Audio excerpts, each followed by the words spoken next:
Hello, filter-free America listeners. We are back together once again. How you doing? How you doing? Welcome to the show. Joey Vincent back in your ears and your ear canal, bouncing off your eardrum, traveling through your brain, enriching your mind and your thoughts with stories and conversations from very interesting people that I have farmed out from my friends and surrounding community. Hey, do you want to be on a podcast? Yeah, come on in. Yeah, we'll do it. Yeah. That's me all day long, just trying to convince people to come be on the show and to create interesting content. So here we are with another one. But this one is going to be a weirdo one. This is going to be, weird as far as format goes. Could be a little bit weird based on content too, but you tell me after the fact. Because the guest today, man, wait till I tell you who the guest is. This guest is a brilliant comedian. Handsome, debonair. Ladies love him. They can't keep their hands off of him. They scream his name as they walk past. Audiences travel from far and wide and near to see him perform. He is aside from comedy, he is just a national treasure here in this country.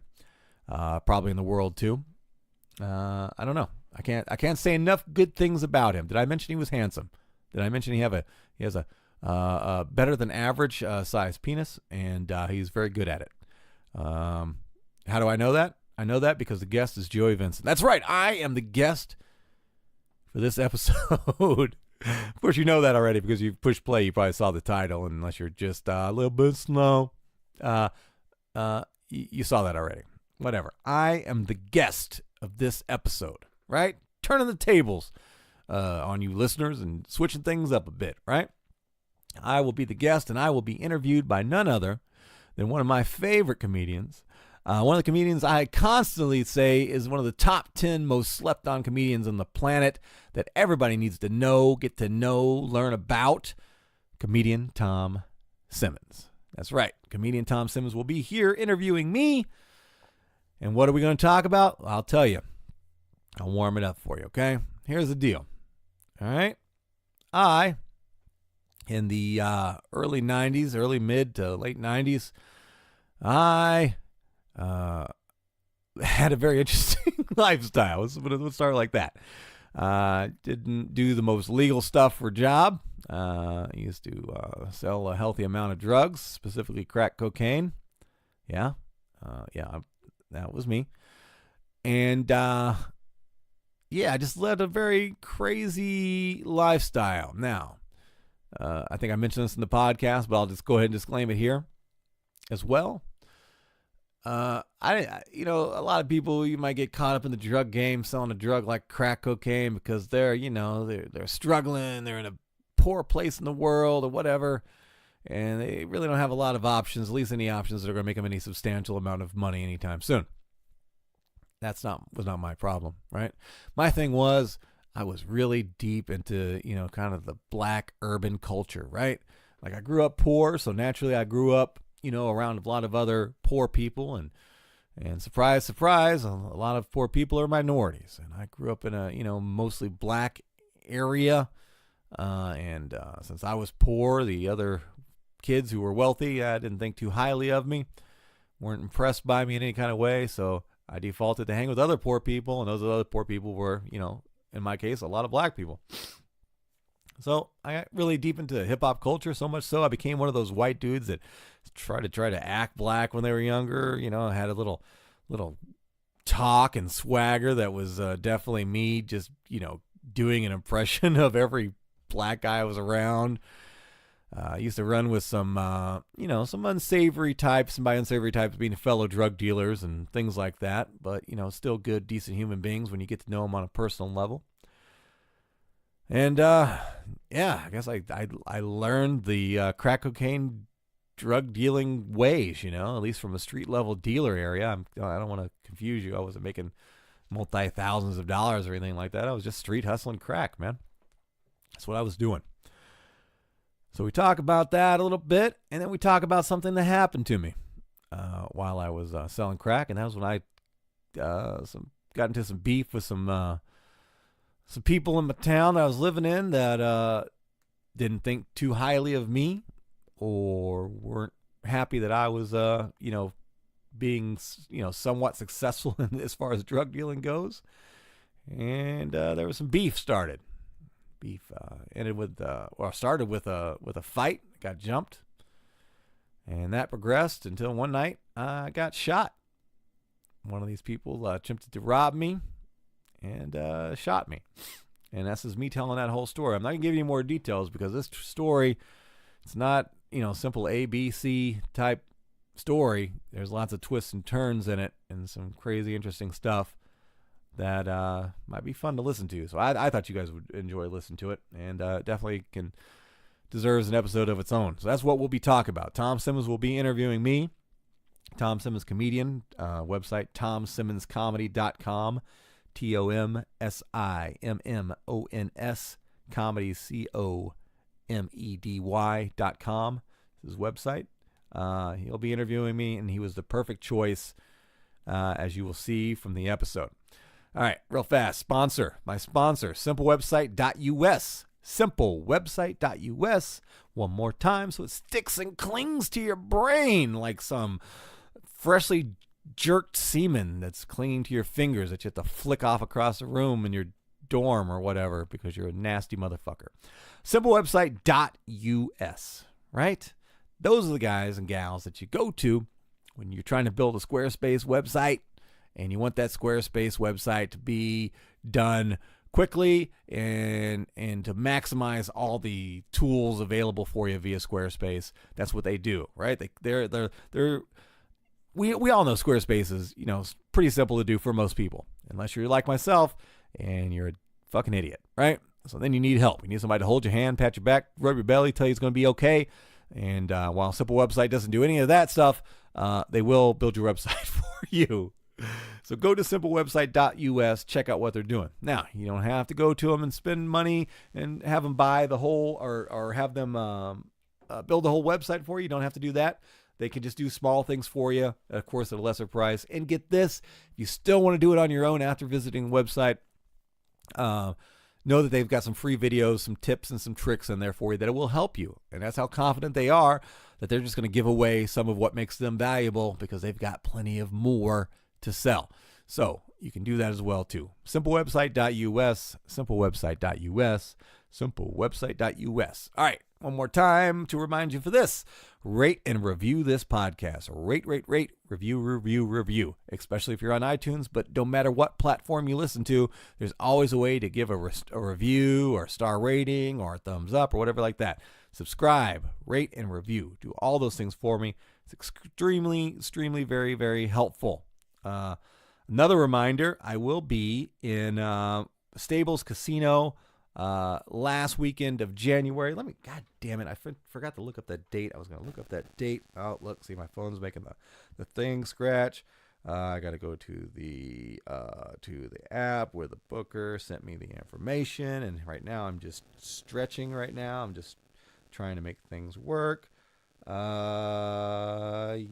I know it's last weekend of January. Oh my God. Of course my phone wants to act crazy while I'm doing this right now.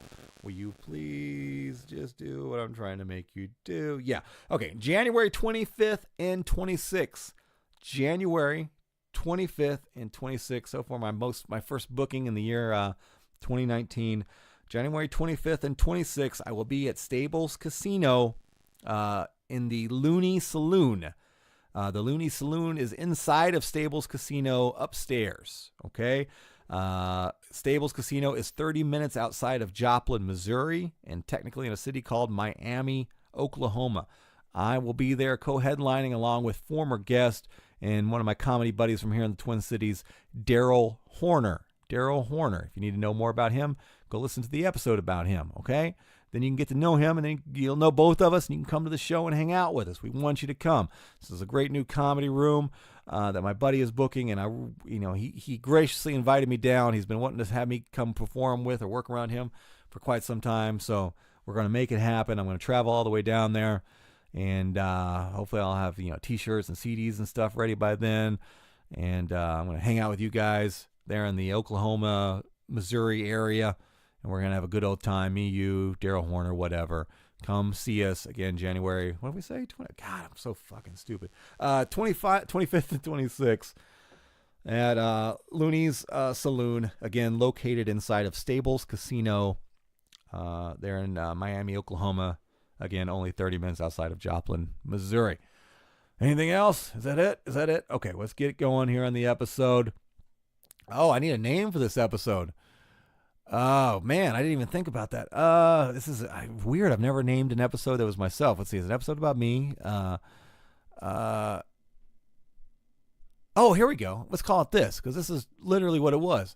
I wanted to be black until I got shot.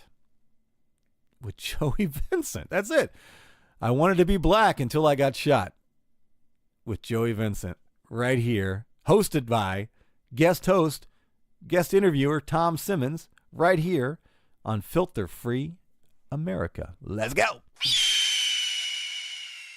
Hello, everybody. Welcome to Filter Free Podcast. This is Tom Simmons. I'm sitting in for Joey Vincent today because we have a very special guest. And that's not me, of course. It's Joey Vincent.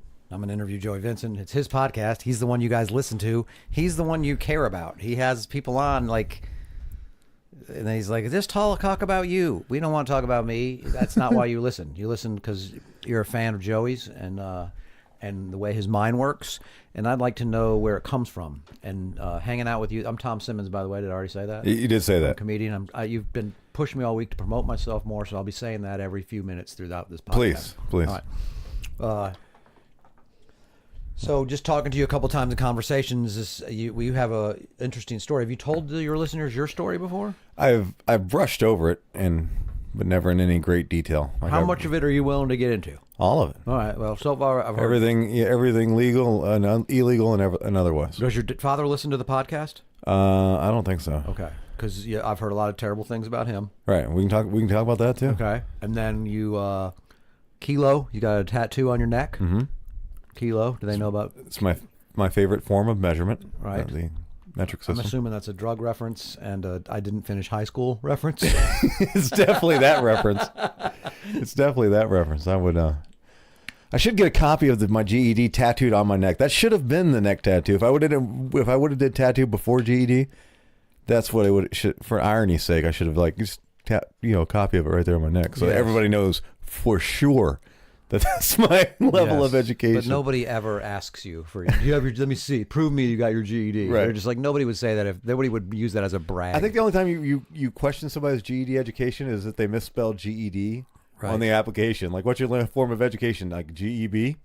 You have a GEB? What the fuck is a GEB? Let me see that. Dude, I did really good. Most of the other people got GED. GEB. My bro, he got GEA. He was in the advanced class. You get a scholarship to Walmart University if you get a GEA. So, all right. So, do you want to talk about what made you, or do you want to talk about comedy, or do you want you also had a story, bro? You're talking about Kilo. It gets me to. This is why I want to interview you. You got shot. Right. That's early in the career of failure. Okay, let's start there. You got you got shot. Start telling that story, and I will interrupt when I feel like the listener has questions. All right. Here's the deal.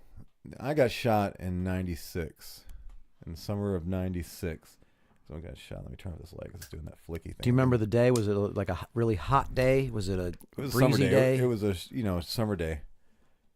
Shorts weather. Okay. Southern Missouri. How'd your day start? Selling drugs. That's what I was doing as a profession at that time. I was a crack cocaine dealer. Really? In Southern Missouri. I had the proud honor and distinction of being the only white dude in this area. A few things I want to be specific about because I still got some friends that do interesting forms of work in that area. So it's just Southern Missouri town. You don't have to give me the exact town. You don't have to give us the exact. So, small town, Missouri. White dude selling crack cocaine. Okay. Was the anomaly. Anomaly. Thank you. Okay. So you definitely had did you have like your own corner? Was there an unwritten rules about who dealt where? Or did you just build your own customer bases wherever you could? The night I got shot, I technically kind of had my own space at that time. Or at least an area that, other people sold in the same area, but I had like a clientele at that time that I kind of inherited from the person that lived there before me, which just happened to be a crack dealer. But previous to that, and the crack dealing career wasn't long. It wasn't successful. I didn't do it very well. I Sounds like it. Getting shot seems to be like you made an error somewhere. That was probably the least error, really. Honestly, economically. I got into it. Let's get into the finer points of finance and crack cocaine, which is part of the reason. If there was ever a successful part of my crack cocaine dealing, it was that I brought the white capitalism mind to crack dealing, where I was like, I was really customer orientated. Like a lot of crack dealing friends of mine, they would be very abusive to crackheads. Right. Because they look down on them, and get out of here, crackhead. Literally and figuratively both spit on them at times, and I was like, why you don't have to do that? You could, I know they're willing to do anything for crack. You can't trust them. Don't turn your back on them. Don't all that shit. But they're still human beings. Why don't you at least just make let's take out some of the shame of it, and maybe it may fractionally or minutely raise your clientele. You just, motherfucker, you just used 3 words. I don't even know what they were. Like you gotta break that shit down. And let me clarify. Let me clarify that at that time I wasn't speaking with the same. That's what I mean. Like you use that's so I know how you talked. Right. So because that's funny to me. So I was the truly, and I was doing it before it was cool, especially in Southern Missouri. I was the white dude wanting to be the black guy. Yeah. Like I played the role. Like I did that before it was cool. So that's cool now. I don't think it's ever been cool. Well, I think it's kind of blended into now. Like there's a white part, that hip hop culture, rap culture, hood culture now, is there's a white element in it in a lot of even some of the bigger inner city areas now. Okay. It's a little bit more common. To me, I was like literally like the white guy in a large group and area that was predominantly black, and especially in the drug dealing circles. Yeah, don't you think you stand out? That makes you a little. I guess that didn't occur to you, right? That you stood out as an obvious. Well, I think it was. Who deals crack around here? The white guy. That's who I'm ratting you out. That's who I'm ratting out. Well, that probably did play into a lot of how the shooting thing went down. Oh, okay. Back to the shooting. When I get to that, yeah. But a lot of people were excited. I had a group of friends who were very tight with me and very supportive, I guess, as far as drug dealing goes. Right. There's a real community. I once got arrested for like a minor charge as this was going on, and the person that came and bailed me out was my buddy, black dude, cocaine dealing buddy. Right. And it was just weird. I felt like, oh wow, this black dude is coming to help me, like getting me out of jail. You thought really, black dude? You didn't just think dude? You just like you admitted? No, I wasn't as focused on considering the experiences in life as I am, but I just remember that striking me as, oh, this is like, he's got my back. Oh yeah. You know what I'm saying? It was just a moment of reflection. Like this is a sincere friendship. He didn't have to spend his money to come get me out for this minor charge, and I would have been out by the next Monday anyway. But he still bonded me out. He's like, no, I ain't gonna let you. So would you have talks about the crack dealing game? Like, look, you got to do this. You got to watch your back for this. Was there guys that you didn't even cross with or talk with, and then there's other guys you guys talked about? Hey, like, why you treat your customers like that? I treat mine like this. Or like, did you have a good day today? How did you move everything? What kind of? No, it's never that. There's no business dialogue. Like, you guys working on your. Not at least. Okay, let's start when I started. Because when I say failure, a lot of it was attributed to being naive and dumb and trusting the wrong people.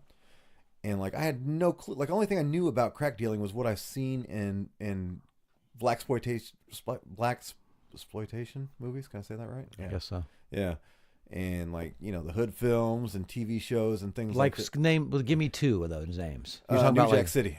Okay, is an example. So terminology that I knew about crack cocaine dealing maybe came from a movie like that, or a lot of rap lyrics that I was listening. Very heavy into gangster rap music. So that was my knowledge going in, and like the first dude I approached to, I knew was a dealer. He was a blood by gang affiliation. Could you float between the gangs because you were?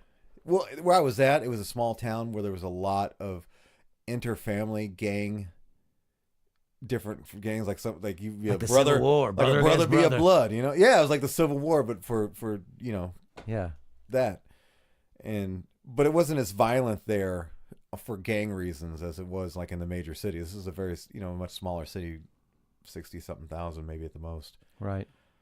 So it was a little bit different. But I came to this dude and just as a like the dumb hick as you could be, like, I want to like start selling crack too, And I just can imagine now how cringy that is, like a white dude coming to a black dude, who we weren't like really tight either. Was he a dealer? Yeah, he was just a dealer. I just knew he was an experienced dealer. Okay, well then that's the guy you would go to. It's really not that you're coming. But it'd be different if you were like there was just a black guy in your class at school and you're like, dude, I'm gonna start dealing crack. You want to hook me up? Like you at least knew you went to a drug dealer. You just didn't pick a random black guy and be like, this guy deals. Well, I just think it's cringy not because of that, but just because like, who are you? Like, why would you come and just ask that? Did he? Like, what was his job interview with you? No, I think he knew that he was going to hustle me, and he was just street smart enough to roll with it. So he was like, okay, cool. This jackass will buy $200-$300 from me in one bulk instead of me having to sell him 10 bags. It wasn't even that graceful. I wish I was that graceful with what I did. I told him I have X amount of dollars and I want to buy some crack, and then like if you help me, buy the crack and help me, sell it with me to help me get it going here, I'll cut you in on the profits. So he took me down to a town, another town just south of where we were at, where he knew there was always going to be somebody we could buy a substantial amount. We bought, we spent $200 worth, maybe like a quarter ounce, something like that. I can't remember what it was.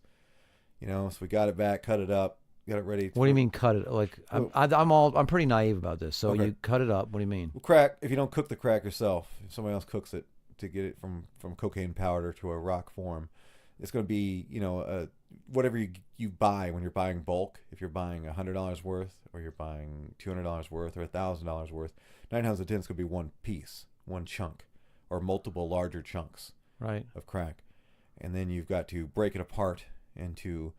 We sold mostly $10 or $20 rocks. This is very low level, street level, not near worth the risk that you're putting out, what you're getting back type dealing. Right. So you're breaking it down in 10s and 20s. You're packaging them up for easy exchange and so forth. So we did all that. Did some sales together. Made a little bit of money though. And then this is probably the dumbest of all the moves, besides just trusting them alone. Was, okay, well, I guess we're done for the day. Whatever. You just hold on to the rest of what we got. Right. And then I left, and then came back, and he's like, "Hey, what's up, man? We're gonna get going." Yeah, well, I don't got it right now, that kind of thing. Eventually, he just stole my shit, is what it was. He just stole, which was the lion's share of what I had bought in the first place. We didn't sell, half of it. You didn't have a good first day sales. Right. It was just, getting things ready. And I just never got that back. And then I was not in a position as far as rank in the street. Or to throw muscle at him? Yeah. Right. So it was like, I'm just beat. Right, you got played. Lesson learned. That was my first play right there. So how mad were you? Like, what did you before you mad were at like? Myself, huh? It was just dumb. It's like, why would I trust this guy? We were only connected by the girl I was fucking and the girl he was fucking. Were you mean your girlfriends that you were in love with at the time? Yes. Yeah, I was deeply in love with her. Yeah, they were friends. So that's how I even knew him. Other than that, we were just kind of like opposing, like. We knew each other. We knew we existed. Right. But we didn't involve ourselves in our. So cut to 5 years. How many dealings did you have with this guy anymore until? Oh, that was it. Really? That was it. You didn't cross him in the street again. You didn't see him. But the dude that shot me at the end of the story is related to him. All right. See, it's all connected, it is man. a circle like that. Yeah. You got played by both of those dudes, by that whole family. Yeah. Took from you. You're actually right. I mean, I know that, knowing that now, looking back at the history of it, the weakness that I showed there to him is what fed me getting shot, because it started out as them being an attempted robbery thing. Okay, well, let's get to that. Okay, yeah. So how many years after from when this guy chumped you until you got shot? Because that's right around when you quit, right? Like you quit. I want to say, yeah, I got shot in '96. I probably started hanging in the hood and doing hood shit in '92, '93. Wait, you didn't just live there and then you went and started hanging? You lived like in the suburbs? I was born in that town. I left that town, came back when I was 16, 17. Right. And that's when I kind of got back, and that's when I kind of got and started involved in like the hood life. That was that in that age between like I started getting the kind of the white boy wanting to be blackness in 14, 15. Right. Really hardcore in the rap music and shit like that. And Who were your favorite rappers? oh, my favorite all time rap group and still is Public Enemy. Okay. Which was strange because it was deeper level music than my mentality was at that time, but I enjoyed it more and I appreciate it from a different level now. But you know, Ice Cube and NWA, you know, all the the really hardcore classic gangster shit. Right. Was what I was into. Seems a lot less gangster now. Like when you watch the movie, you're like, yeah, they were just, except for there was like a real murder at the filming of the movie. Yeah. That Suge Knight just got sent to prison for. Really? Yeah, he got 28 years. Oh, that's right. Maybe 32 years. Okay. Maybe? So how many years was it from then until you got shot? We'll say 90. Probably I didn't do the crack right away, so probably 93. So probably 3 years. So you were in the game in 3 years. So you're making a living, or you're paying your bills, you're driving a, but I was you're driving a bunch of cars. I wasn't selling crack every day for there. There was. You were a part-time crack dealer. Part-time. So you don't meet. I've never met a part-time crack dealer. Well, again, it was. I've described this before. Because here's the difference, right? Between when I was selling crack and most of the people who I knew sold crack, they did so for survival, right? Like right. we weren't rich and I didn't have a wealthy home to run back to, but I had a home. Right. I had a comfortable existence. And you had a GED. You had your education to fall back on. I got that later in life. Okay. Yeah. Really? Yeah. I had to mature a little bit. It's kind of like a rogue GED scholar for a while. I just assumed. Do you think if you got your GED first, your drug dealing, your business model would have been a little different? Yeah, I would have at least, I'm sure that's covered in the GED test somewhere, like who not to trust with your money and your drugs. Just not some strange black dude. What's the best day you ever had where you were like, this is the shit right here? Like, what's the most like? Where I lived at in southern Missouri, on average, I would probably take in profits $500 a week. That's such a weak total. Well, in the 90s, I guess you're right. At that age, yeah, I guess you're right. At that age, it's like, what am I going to do with $500? This is when I thought I made it. Right, I had a 84 Grand Marquis. It's a big 4-door, like an LTD on that Ford platform, big V8 engine 4-door with blue velour seats on some weird fucking sport rims and loud exhaust on it. Right. And that was my car. And then in my apartment, which is what I got shot in front of, the apartment, I had a living room full of rented furniture from the rent-own. Like in southern Missouri, it's not as big as it. I don't know how it is. Maybe in the Carolinas, it's maybe the same. I know what rent-to-own is. Yeah, but it's like big down south. Up here, it's not a big deal. Like there's all kinds of multiple companies and independent places that will rent you refrigerators, living room sets, all that shit. So my whole living room was this big, sectional wraparound thing. I had a big flat screen TV with an entertainment system. Yeah, all shit you couldn't really afford. All shit I couldn't really afford. But the coolest thing, the thing was the most awesome, was like a sculpted, like porcelain or whatever that material is, coffee table that was in the shape of like this puma that was laying on its back with all 4 legs in the air. And then the glass table on top of it? On top of its legs. I know you've seen them before. It's a very, those are the kind of things I got to admit. I just thought I was balling. I'm like, look at my house. I've got a tiger holding a fucking glass table. I'm all about the wraparound couch and the just flat screen and the blah, blah, blah, blah. But I've never, those are the kind of things that I would see in stores all my life. And I'm like, dude, what the fuck? I would have one right now today if I could You find have one. answered a lifelong question of who the fuck would buy that? And here you are. I'm so glad you didn't die in the shooting that we haven't got to yet. I am the target market.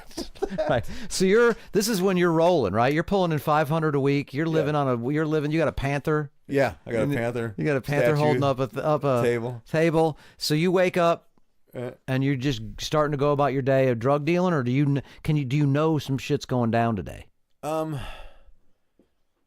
I wish I could say that I could look like, it was a weird day. Right. There was a vibe going on.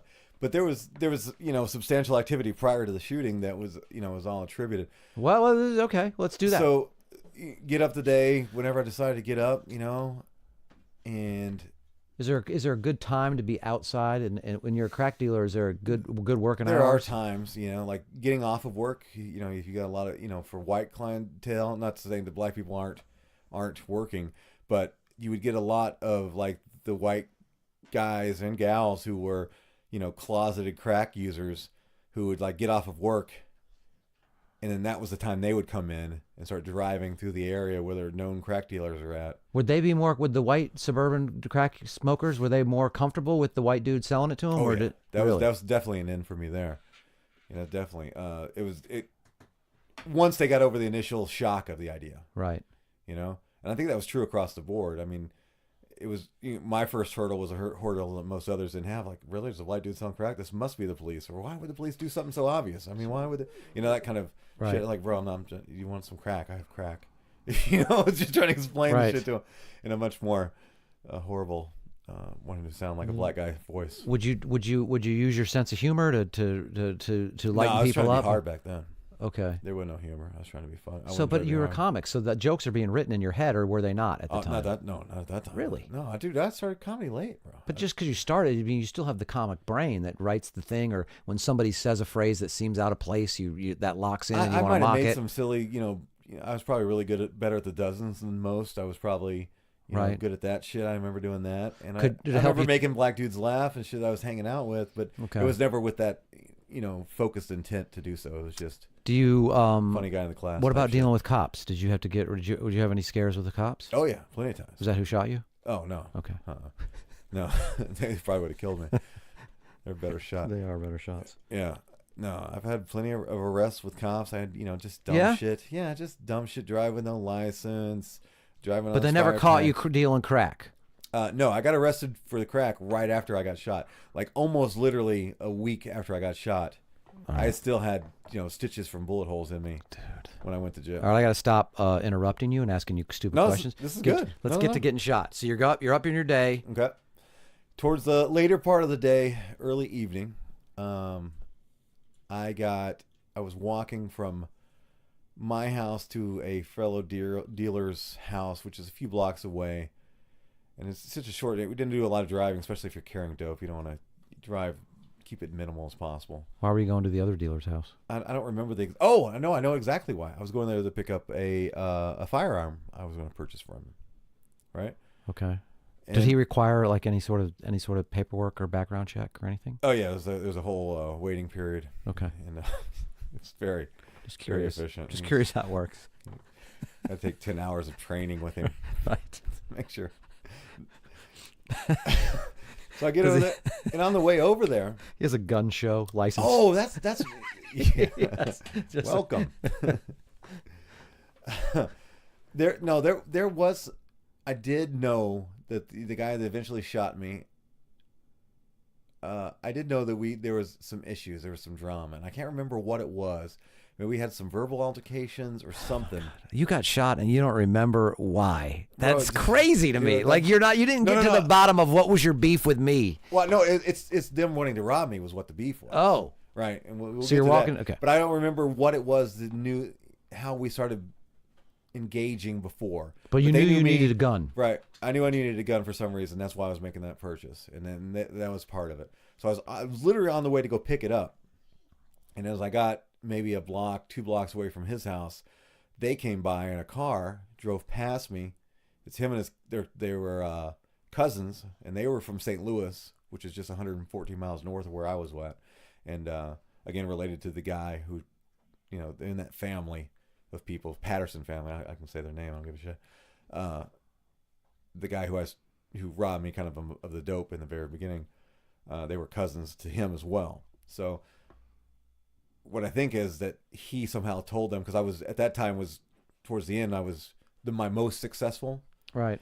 And there was a perception, a point that I was way more successful because you had the sweet ride in the car and the couch. Yeah, and what had happened was that apartment that I lived in at the time was occupied by a very successful dope dealer named Earl, and he got arrested, and of course lost the apartment. Then I just rented it after, not intentionally, but I realized the by effect of moving into that apartment right after he was there, after we had moved in. Right. Right. So then I'm getting immediately clientele that's used to coming there, and it stepped up a little bit. But the perception was I was waking way more. Right. They thought you took over Earl's Market. Yeah, and it wasn't even near to that scale. But so that's what I think it was. I think he told them, they're all cousins, hey, look, I've punked this guy before. He did something stupid. He let me have a grade. He didn't do shit about it. He didn't come after me. You guys should just jack him. And I think that's where I can't verify that. I didn't have the conversation with them, but it all makes sense. Because even after the shooting came out and found out, and we didn't know right away because they had a mask on. And I'll get back to how it actually went down. Another member of the family came and stopped me after the shooting to try to get me to not testify or not say anything that it was them when the police were looking for him. By try not to get him, did he say, hey, man, please don't? Or did he threaten you? No, like, I'm going to fuck you up? It was a chick, no. And she was like, he didn't do that. He was like trying to like fuck with my head. Like, so are you going to testify if they get arrested? That kind of shit. I'm like, dude, I ain't going to testify on anybody. I said, if I know who shot me, I'm trying to play hard. I'm going to shoot them. That kind of shit. She's like, cool. Yeah. Well, she was like, well, just so you know, he didn't do that. He didn't do that and all that shit. You could tell right there they were just, trying to cover up. Anyway, so they pull up past me as I'm walking in dude's house, and they jump out of the car and start jumping me, physically fighting me, just boxing, right? So there's me trying to box off two dudes and trying to get away, and they lit me up pretty good. I mean, I wasn't functional, and I didn't get knocked out or anything like that, but enough they threw some blows, landed some punches, right? And jumped in the car and took off. Right? They didn't try to rob me of anything or anything like that. I just, I pulled away from them, and I'm trying to move to the busier street so there's more traffic, and they're like, I think they just stopped because they're like, okay, all these cars are passing by and they see two black dudes jumping a white dude. It's not going to end well. So they jumped back in the car and left. Continued from there. So you go in, you're like, I definitely need this gun. Yeah, like it was on now. Like I needed that. I went there and I got to his house, got the gun, told him what was going on, started walking back. Now, are you adrenaline rushing, bleeding, all like mad? No, I washed my face. It wasn't bad. It wasn't a bad beating, like busted lips or anything like that. Like I probably had a bruised face, but still, you're pissed off, right? Yeah, pissed off, but also scared. Of course, not wanting to admit it, and not wanting to be punked again, and knowing that this is a critical moment. Did you feel safer that you had the gun then? Oh yeah, definitely. And I knew this was a critical moment as far as my, my rep goes in the city. Really? Yeah. You think rep, huh? Yeah. Okay. Because if you're going to do this, I mean, that's all you got. I mean, if you're a punk, you're a pushover, you're forever a victim. That's just the way it is. Okay. So walk back to the house. There's no credit for being the good guy that's looking out for people and wants to make it work for everybody, and you know what I mean. There's no Gandhi of crack dealing. No. Okay. I mean, just that environment and hood life in general. You don't even have to be involved in the crack dealing angle to have to live that mentality. And again, this is why I go back when I talk to people about there violence. has to be nonviolence and people that know how to work together with I'll take your word for it. I don't live it. But I use that as defense now, because that's one of my lenses of experience to filter things through. So when people talk about the gang violence, these guys they're killing each other, there's a bunch of monsters killing each other in the hood. Look what happened in Chicago, killing some people. Yeah. Well, you know what? As a side, regardless of who you are, whatever your race are, you get put in a position for multiple generations of being economically shortchanged and having disadvantages put onto you just because of your race and place you're born. It's going to cause negative conflict within that area. There's a sense of hopelessness, and I think back to conversations I have. Well, why do we do this, or why? What? It's just the mentality. We just don't give a fuck now. Because why? Why are you working hard, especially in a southern Missouri small town? Poor job opportunities, poor education to start with. Already a strong racist element within there. No one can argue with that because my father is part of that racist element that's in there. Right. I heard police officers, call me a nigger lover, police officers to my face, Right. So I understand where this animosity comes from. Am I saying it's right for them to have this violent attitudes and this not give a fuck thing and attack each other and anybody else? No, it's not right, but I get it. And I know that Now, if you put anybody in that situation, if the roles were reversed, white people would be doing the same thing. It's just that sense of hopelessness and failure, and like, I might as well get what I can now and enjoy what I have in life now because I don't know what's coming down. That's the mentality that shapes that changes that. Right. I think that we end up doing that in our jobs too, right? Like if you're working for somewhere and you end up with that, you know what? Fuck them. I'm just gonna get mine. Yeah. Well, because they don't care about me, and I'm gonna. They can fire me, or they could sell out to whoever in the next year or whatever, and then I don't have a job. They don't give a fuck about me. They care about their bottom line. All I care about now is my bottom line. So the only difference, everybody's just getting theirs. Right. And I'm glad you said that, because the only difference between that and mentality happening in the hood and that mentality happening in corporate America is the tools of violence and theft and criminality that they use. Right. I was just thinking when you were saying that, like, how is that different than our whole foreign policy / economic model? Like, we go and it's, we just label these people this thing, and then we go fuck up their place so we can have an economic advantage in the world. It's not Bloods attacking Crips; it's U.S. soldiers attacking whatever terrorists, or whatever we're doing in Nicaragua or whatever we've done in wherever, So anyway, but so you got the gun, you're scared, now you feel a little bit better. Mm-hmm. Has the guy given you any kind of or sort of pep talk? Or you about like, holy fuck, you got this? Or is he like, you better get out of my house? I mean, is it? No, we were cool. He was part of that group that I was really tight with, his whole family. So he was more than happy to, sell it to me at a fair price. And he wasn't worried about you on your walk home. No. All right, cool. Sorry. So you're walking home. Yeah, I'm walking home. Get back to the house. Go back to drug dealing. This is I'll probably get back 5, 6 late in the evening. Oh, I thought this story was going to end with them shooting you on your way home. So you go home and continue about your day. Go right back to drug dealing. And it goes into the evening where I'm just at the house working, quote unquote working, which is just, waiting for custos to come by and so people came to you. Pager to go off. People came to you. You didn't go sit out at the street or whatever. And sometimes I did. It was, dude, we did and this is what I mean about being naive and I should be dead 1,000 times and I should be in prison 1,000 times. We did the most reckless shit. Like, oftentimes, like, we'd get in our car and listen to music and smoke weed and drive around with, a few $1,000s worth of cut up crack.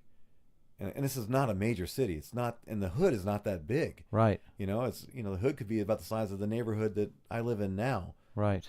So we were very tightly grouped. It wasn't hard for police to identify who was doing what. Of course. Right? Yes. All they needed was a reason to pull you over at the right time, and the wrong shit happened, and they catch you with a bunch of crack. But that's why we would drive around. We'd drive around and we'd horse around in our cars. I was young and stupid. I had a souped up big 4-door sedan V8. But you got lucky and they never busted you with that. We used to race up and down like one of the main stretches through the city, just fucking, racing these fucking cars we had, just hoping the cops didn't turn the corner at that time, and just ridiculous shit. And then we'd run around, with guns and everything else. Right. I remember a time going to. Would you go anywhere and practice shooting at all, or learn how to shoot? Yeah, there's some riverbank areas. I had a lot of knowledge going in because I grew up around guns, so I was like the de facto gunsmith for my kind of group. Right. Like, I knew how to maintenance most guns. You knew which bullets went into which guns. Yeah, stuff like that. And, yes. Some basic simple gunsmithing things and things how like to that. clean a weapon and stuff like that. Yeah, so I was like, that. Which okay. is another kind of credit to me in that area. So you should have trained. You should have trained your boys, right. And then you guys were, you know what I'm saying? Then you guys take over the neighborhood. Yeah, well, that's always the goal, but we're never quite that organized. When you look back now and you're like, dude, that was only like 4 blocks. We couldn't take over 4 blocks. Yeah. Like, do you feel like if you went back now, you would know how to do it and like quickly own the neighborhood? Bro, if I went back with the knowledge I had today, right. Back at that time, and I do that a lot. Like, I wish I could go back to elementary school with everything I know right now, of and course. just start over at first grade. Yeah, because I would be a fucking mad scientist through everything. But that is another example. Like, the things I know now of hustle and game, and just from things I've done later on in life, criminal and not, and then people who I've known and got to know and either interviewed or whatever, things that I know, Yeah, I would be lethal in that town back in that time frame. Back in that time frame, the knowledge I have now. So somehow you're doing people come to your house crack dealing. Like if I'm a crackhead, I need shit so I can buy crack. I come to your house, you got a flat screen, you got I'm robbing you, dude. I'm robbing you to buy crack from in the some dude down the street. In some more major city environments, that would be a more likely thing. But I don't know. There wasn't like the extreme, I guess, crackhead element that you see in some of the cities. Okay. It gets a little bit more desperate in the cities and things like that. I mean, a lot of the crack dealers had crazy hustles and shit in the city. They were always making money. You know, they were either making money independently for their own, or they were working as middlemen for scared white people who wanted to buy crack. Then they would, they'd find a black crackhead to come into the hood with them and be their their interpreter. Yeah. Okay. And of course, he would take a share and steal some of their shit in the process and whatever. Oh, this is a little side tangent. I used to sell to this crackhead. I guess it doesn't matter name or. It's crazy that you're a crack dealer. I don't know. It was, dude. It's a crazy. And you see it in my comedy. These are just all the mini filters I run everything through. Are all these different experiences, and that's what I think. Well, if I have a uniqueness on stage, this is kind of the shit that it comes from. Okay. Did you have the? No, I got that much tattoo? later. I got into the. This is after crack dealer. Yeah, it was after crack. Way after that. Yeah. Okay. But the hustle. Anyway, this dude, I used to go to his house and sell to him, and he'd always have something going. And recycling was a big thing there. You know, they still do it now. You know, stealing copper out of stuff, stealing aluminum, things like that. Well, these three crackheads, right? They had stole somebody's, those campers that you drop on the back of a pickup truck? Yes. And it's like a whole camper shell, and it just sits in the bed? Yes. I just hit my microphone.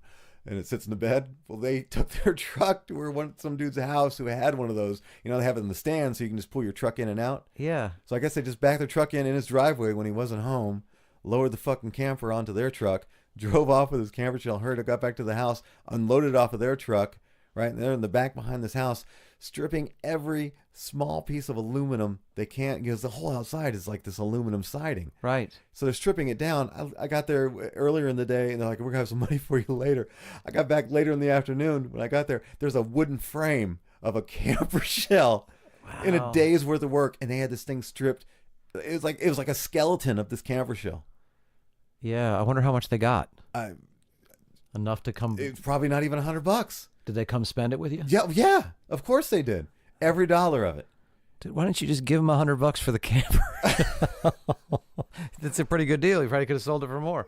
Amazing, but just the work ethic of a man trying to get his crack fix every day is outstanding. Yeah, the work ethic of a man trying to get his crack. Dude, have you ever cut apart aluminum? You know how when you cut aluminum and siding and it cuts your fingers and shit? These guys' hands are fucking mauled. Ugh. Like they each stuck their hand in a bear's fucking mouth. So when you cut it, would you mix it with other things, or would you just cut I it never into small did that. pieces? Okay. I never learned how to cook dope. That's a high risk thing Right. if you don't know what you're doing anyway. I All always bought it cooked up. So you're doing about your day, you're dealing, blah blah blah. Back to that. So then he goes into night. It's dark. You're nighttime. You're waiting at home. You're waiting for people to come by and buy. Still stuff. working. This is probably 11 in the evening, maybe that time. Definitely dark. Definitely late evening. I walk from my house down the street a block to where my buddies are serving cocaine out of a car, crack out of a car parked on the side of the road, basically a block and a half up from my house. That's what I mean. You had a community of dealers that you guys hung out. You were friends. Friendships is not. It's always the same. It's like if I say I'm your friend in comedy, it's a different thing than saying I'm your friend in the streets. This is an associate. We know each other. It may be just a relationship enough to not make us want to kill each other. Okay, well, you're the one you walked down to see a friend of yours that was dealing out of his car. Like, why? Yeah, why? that kind of, but just to conversate, see what's going on, and we talked about me getting jumped earlier that night, just because I know these people are we're not together friends, but we have mutual enemies, that kind of thing. Right. And so whatever the reason that conversation left, I walked back to my house, and again we're talking about the space between my porch, stairs leading up to my apartment, which was on the top floor of this house, split into 3 apartments, was maybe 2 blocks between there and that car. So I get back, and I get to the cross street. My house is on the corner, and so the crossing streets are Frederick and Jefferson. I always remember that. And I get right there, like literally under where the street light is on the corner right there. And then I see coming from, I don't remember the direction, but whatever, from my left, walking down the street, I see a slender person, slender black male, I could tell by his hands, with a ski mask on, walking towards me with a gun at his side. Do you have your gun? Yeah, I have it in my back pocket, but no round chambered. It held 5 rounds and only had 3 in it. Okay. And it's important to know that it was a semi-automatic, which means that if you shoot the gun, a round ejects, or the shell ejects, and automatically chambers another round. Right. He had a revolver, a .22 caliber 9-shot revolver, where if you shoot that one, it doesn't drop the shells. So that's important to know, that the shell issue, and that comes up later. Okay. So he comes to me. It's foreshadowing. Yeah. So he comes up to me, and I know who he is. Even with ski mask, I can tell by his build, his very slender build and dark skin. I knew it was one of the 2 guys, the 2 cousins that jumped me earlier. I didn't know which one, but I knew it was one of them. He walks right up to you with the ski mask. With the ski mask on. Okay. Now a guy walks up to you with a ski mask. This is where idiot kicks back in. This is where ignorance goes again. I mean, that's what I mean. Your gun should be out and pointing at his head at this point. Like you're. Well, actually, it should have.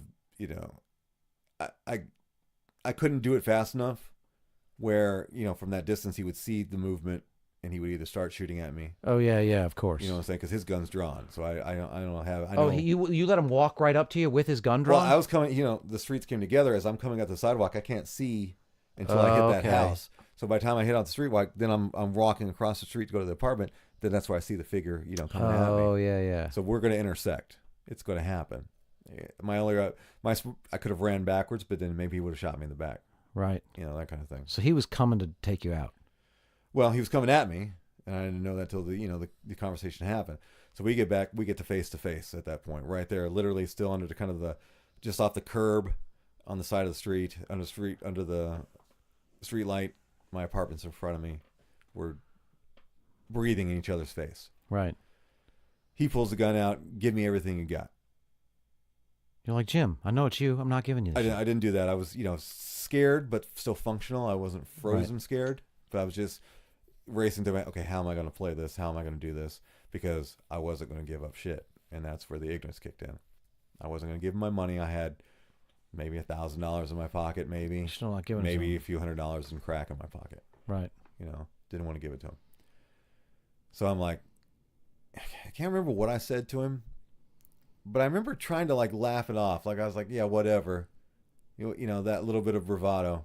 Right. And started to kind of walk past as he's got the gun pointed at me, like trying to, slither past him a little bit. Yeah. Without him realizing that I'm just going to keep walking and keep going to my stairs. And maybe I thought maybe I could make a break once I get to the stairs and run up. Right. Maybe something like that. You're going to make him make a decision about robbing you that maybe he doesn't want to make. Right. I think that, I don't know if that was the exact logic, but that's what was happening. And he's like, no, still talking shit. And he puts a gun to my head. It was just pointed kind of in mid-torso. But now I've got this revolver, touching, the side of my temple. Yeah, I've had that. It's not good. It's not good. So then it's like, you got to do something now. So what I did was I reached up. He had the gun to my head. I reached, it was my left hand because that's the finger that got hit. So I reached up. No one can see this as I'm talking, but I've got hands down, I guess. He's got gun to my temple, and with my left arm, I raise up, grab his wrist, and pull it down. He starts pulling the trigger. Ugh. So you're right into your stomach? You pulled it? Yeah. The first round, you can still see if you look closely at the end of my index finger. There's a little bit of a line. Yeah, I can see that. Can you see it from there? Yeah. So the first round, my finger was just over the tip of his barrel as I pulled it down, because you don't care. As long as it's not going in your head, it can go through my hand. I could care less. And the first round rips the end of my finger open. Did you feel that immediately? No. Okay. Actually, it was really weird. There wasn't a lot of pain immediately. It was a lot of shock, I think, is what it was. So the first round nicks the end of my finger, goes into my side on the right-hand side, is a 22 caliber. If you know anything about the ballistics of a 22, a very high velocity round, travels at a great speed, and when it enters the body, it has the tendency to just zigzag and go around. It won't just like go straight through. Really? Yeah, it will travel and bounce off bone. I've always thought getting hit by a 22 is like your best chance. If you got hit No. by a 22, it's like that's... No, because it'll do what it did to me. I just was fortunate. You know, I mean, if you shot somebody in the head with it, it's going to bounce around on the inside of the skull and just basically liquefy your brain for the most part. It's just not enough power per round, so it's enough power to get into your body, and then it just kind of moves around until all the energy displaces. Okay. Another reason, like in Vietnam, when they used an M16, the round of it is about the same diameter as a 22. Right. A little bit taller barrel.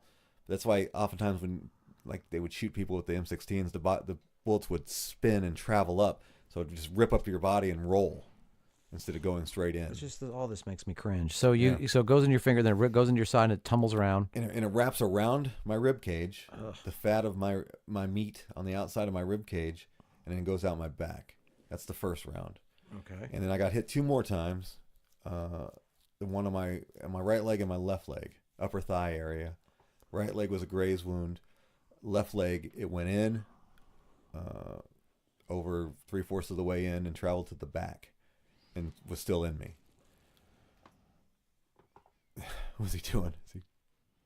My dog. Your dog is currently putting his head on my knee. Oh, okay. He either wants loving or he wants to go outside or something. He wants loving. I'll give him a little loving. Are you nervous? Are you nervous about the story, buddy? It's okay. I live in the end. I swear. Why do you got to ruin it for the listeners? Oh, sorry. I thought they knew. Oh, that's right. You're We're okay. here. So, all right. So you get those. When do you know you've been shot?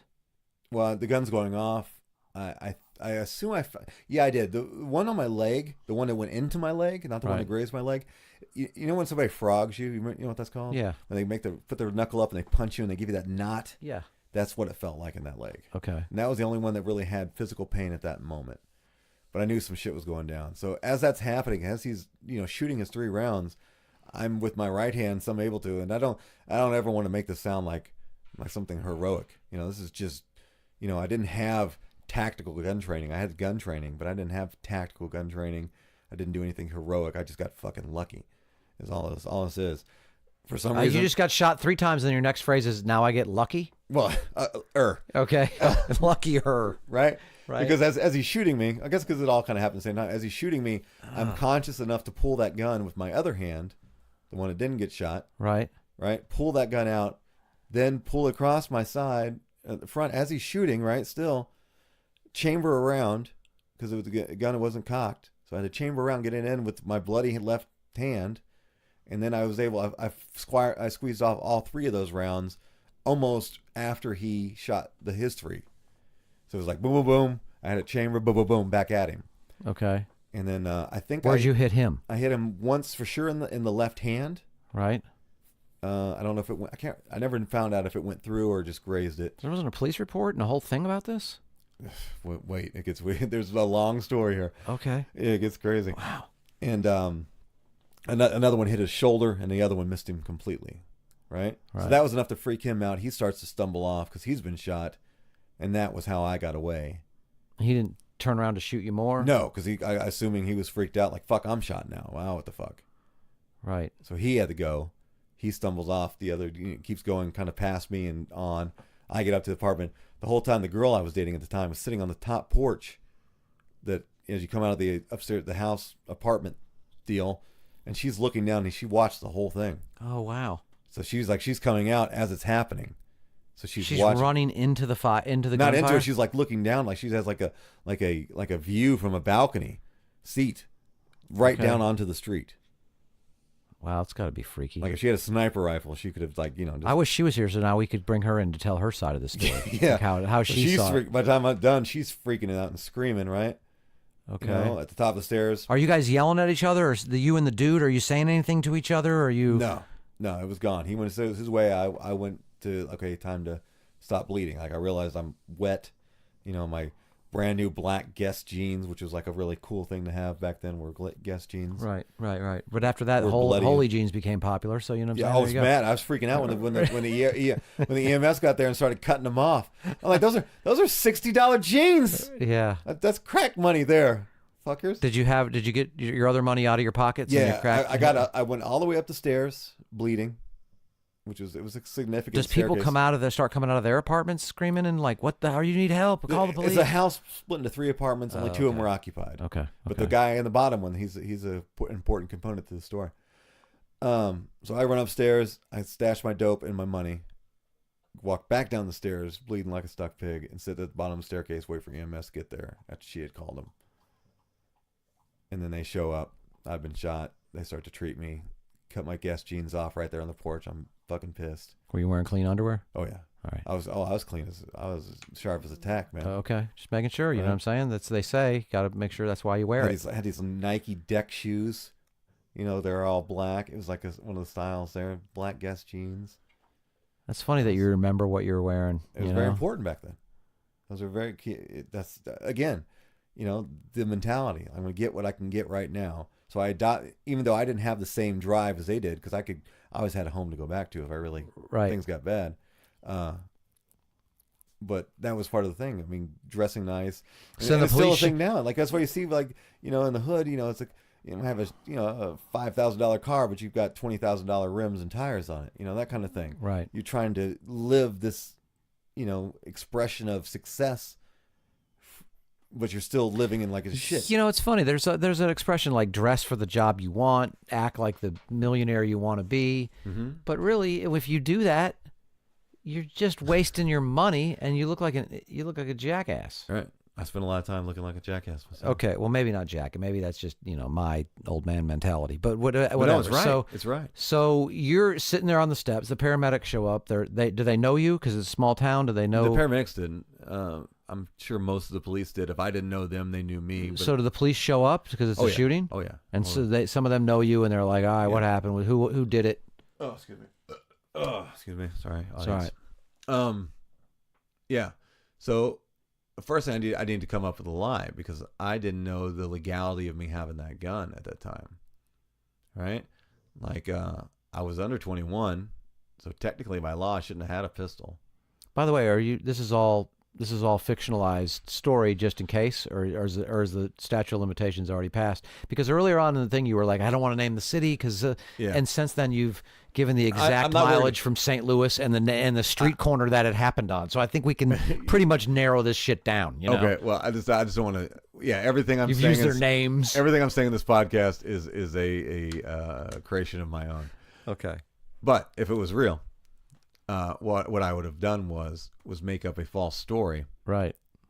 About the shooting, and here's why I knew. And I was one of the rare moments of clarity and thought, is I knew, and again because I had gun knowledge, I knew that there was going to only be one casing found at the scene. It was going to be the casings from my gun because my gun was a semi-automatic and it was going to eject the rounds. Oh, I was wondering how that came into play. Right. His gun was a revolver, so every time he shot it, the cylinder would just chamber another round, but it would leave that spent shell in there. Right. It's just like a cowboy gun. So I knew he wouldn't have any shells on the scene. Okay. So I told them, I said, no, what happened was this guy tried to rob me. He pulled out a gun and he shot me. Then I grabbed his gun as he was shooting me and then turned it back on him and I shot him with his gun. Because I knew there was only going to be one shell found on the ground. Right. So that was the story that I told. Little did I know that the guy living in the basement below me was looking out the window the whole time. Right. And he knew the true story. Right. And we didn't get along.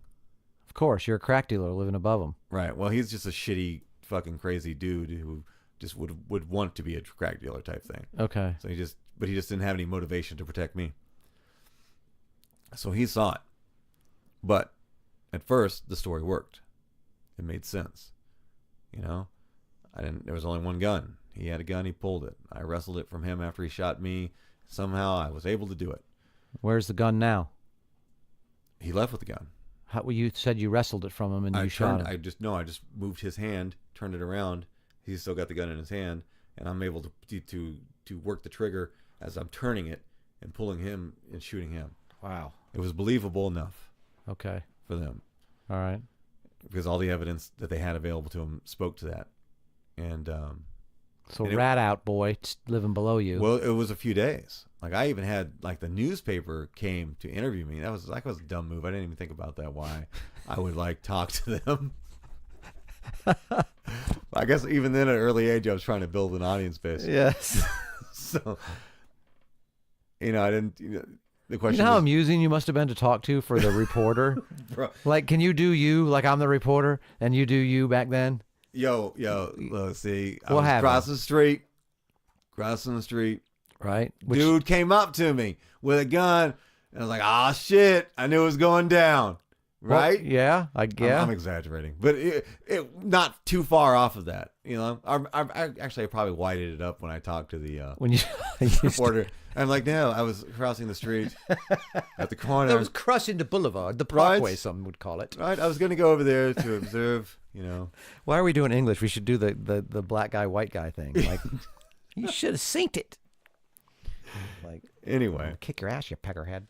so Okay, some days so- went by. So the days go by. You start doing interviews. You're on the local Good Morning. Good Morning. I should tell you about the South hospital Missouri. thing and the bullet in my leg. Okay. So the ambulance took me to the hospital. I went in there. They were really worried about the bullet in my leg because it was like there's like a major artery that goes through your Right. inner thighs. Right. And so they had to like inject some kind of like iodine dye into me and put me in like this CAT scan machine just to make sure there was no tear internally, that I wasn't going to be bleeding out. Did it start hurting a lot worse, like as you sat there giving your report and all that kind of stuff, or did No, it? it didn't hurt really till the next day, till the adrenaline wore off.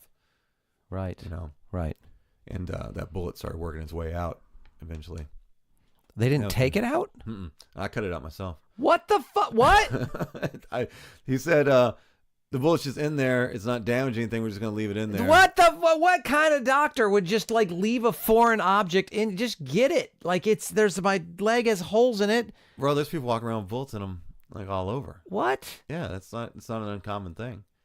If it's because if to go into Worst there, case, just use a magnet and suck it back out like a reverse reverse vacuum it cleaner. was down in the meat. It was down deep in there, and to do so, it would maybe it was a wrist thing because of that artery. I don't know, but he told me it would come out. Okay, I didn't realize people walk around with the bullets still in them. I thought we went ahead and got that out. Unless your bullet's like wedged in a bone, if it's just in the meat somewhere, your body will work it out.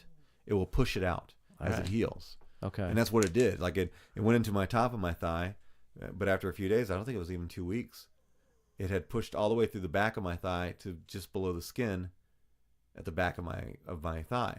So what I did was And then it bursts out like the alien in Alien. I cut it out. I got it where I could feel it, and then like by the next day you could like see it under the skin. It was just pushed forward enough. So what I did was I took a straight razor, sat on the couch, cocked my left leg up in the air, drug a razor over that little spot and split the skin and popped it out. And What with a pristine. I used to have the bullet. I should have made like a ring or something out of it because I used to carry it around with me for a long time.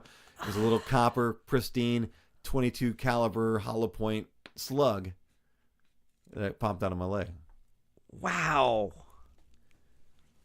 So I guess that's not maybe shocking to other people, but to me that's like I've never even heard it of was that. a trip. It was weird.